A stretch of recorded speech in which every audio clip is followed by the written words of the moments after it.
बिस्मिल्लाहिर्रहमानिर्रहीम। अस्सलाम वालेकुम दोस्तों, उम्मीद है कि आप खैरियत से होंगे। आज की वीडियो में हम रियाजी यानी मैथमेटिक्स के अहम फार्मूले के बारे में पढ़ेंगे। वीडियो को बार बार देखें और प्रैक्टिस करें। समझ ना आए तो रब्ता करें, इंशाल्लाह आपकी रहनुमाई की जाएगी। तो आइए चलते हैं फार्मूले की जानिब। सबसे पहले आप एक्सेल की वर्कशीट में जो डेटा टेबल आपको नज़र आ रहा है ऐसे आप बना लें अपने कंप्यूटर में। ऊपर टाइटल दे दें एलसीएम का, पावर का और स्क्वायर रूट का।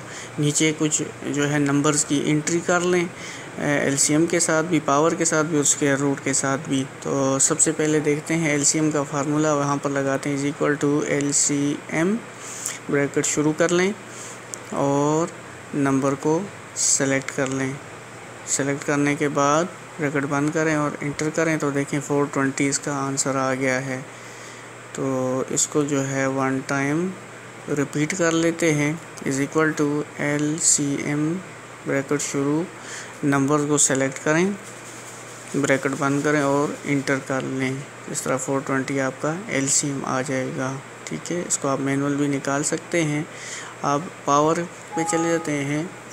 अब फॉर एग्ज़ाम्पल मुझे पावर चाहिए 10 की पावर 2, तो 100 होती है। इसके लिए मैं लगाऊंगा =POWER, पावर लिख के ब्रैकेट शुरू करूंगा, नंबर को सेलेक्ट करूंगा और कामा लगाने के बाद जितनी मुझे पावर चाहिए तो मैं लिखता हूँ 2, ब्रैकेट बंद करके इंटर कर लिया।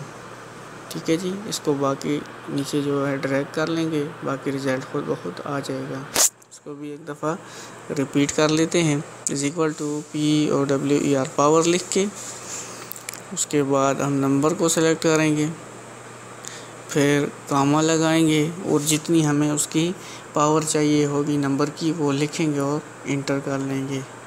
अब स्क्वायर रूट की जानिब चलते हैं। तो स्क्वायर रूट फाइंड करने के लिए हम लिखेंगे SQRT, स्क्वायर रूट, ब्रैकेट शुरू करेंगे और नंबर को सेलेक्ट करेंगे। सेलेक्ट करने के बाद ब्रैकेट बंद करके इंटर कर लेंगे। ठीक है जी, ऐसे ही बाकी नंबर का स्क्वायर रूट खुद ब खुद आ जाएगा। इसको भी रिपीट कर लेते हैं जी। SQRT, स्क्वायर रूट, उस नंबर को सेलेक्ट करेंगे। सेलेक्ट करने के बाद ब्रैकेट बंद करके इंटर कर लेंगे। ठीक है जी, तो इस तरह हमारे पास इस नंबर का स्क्वायर रूट आ जाएगा। तो इसको बार बार देखें, समझ ना आए तो पूछ लें। आपका शुक्रिया।